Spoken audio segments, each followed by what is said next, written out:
4 na kilo yata ito. 4 or 5. Kasi sobrang laki talaga niya. Ito yung unang hulog ng durian natin. Kaya ang saya-saya. Oh, napakalaki talaga niya.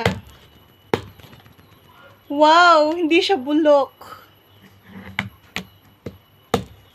Naku po. Hindi ako masyadong aray ko po. Hindi ako masyadong marunong nito. Mag-open.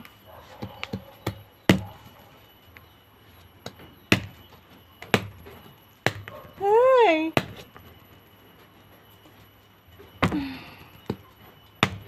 Tanim to ng papa namin. Tanim niya to.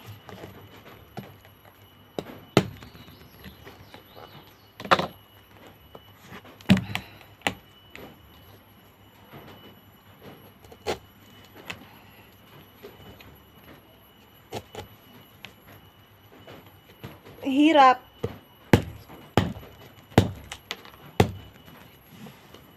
Bago ka makakain ng durian, mahirapan ka muna.